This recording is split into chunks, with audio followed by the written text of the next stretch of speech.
નમસ્કાર મિત્રો, આપણે મંડાર જોડે એક ગામ છે ત્યાં આપણે વિઝિટમાં ખેડૂતના ખેતરમાં ગયા છીએ. બટાકાની અંદર આપણી પ્રોડક્ટ એમને વપરાઈ છે ઇન્ડિયા એગ્રો. ઇન્ડિયા એગ્રોની અંદર એમને આપણી પ્રોડક્ટ શરૂઆતમાં પાયામાં એમને ભૂવસ્ત્ર વાપર્યું છે અને બીજા ડોઝ હજી આપવાના છે. આ બટાકાને 45 દિવસ થયા છે. તો કયું ગામ છે અને કયા ખેડૂત છે એમના મોઢેથી આપણે સાંભળીશું. તો સાહેબ, તમારું નામ બોલશો આખું?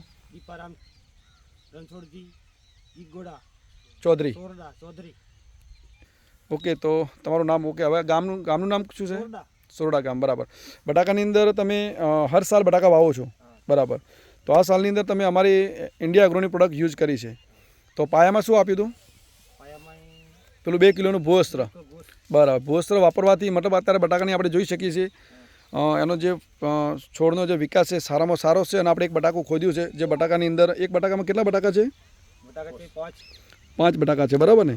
અને બીજું આપણે ઉખાડતા મતલબ અંદર રહી ગયા છીએ, આપણે જોયા નથી, પણ 5 બટાકા હાલ છે અંદર. ઓકે, એક કાપાના 5 બટાકા છે. તો સારામાં સારું રિઝલ્ટ તમને દેખાય છે, બરાબર? તો આ પ્રોડક્ટ વિશે તમે કોઈને બીજાને સલાહ આપી શકો? બરાબર. બીજું અમારી પ્રોડક્ટ શેમાં વાપરી છે તમે? ઘઉંની અંદર વાપરી છે, બરાબર ને?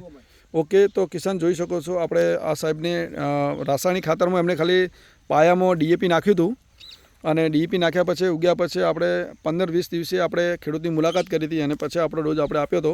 અને એના પછી તમે યુરિયા બીજું કશું નહીં આપ્યું, સલ્ફેટ બીજું કશું નહીં આપ્યું, ઓલ ઓવર આપણી પ્રોડક્ટ્સ. Okay, thank you. તમે ટાઈમ આપ્યો એ બદલ ધન્યવાદ.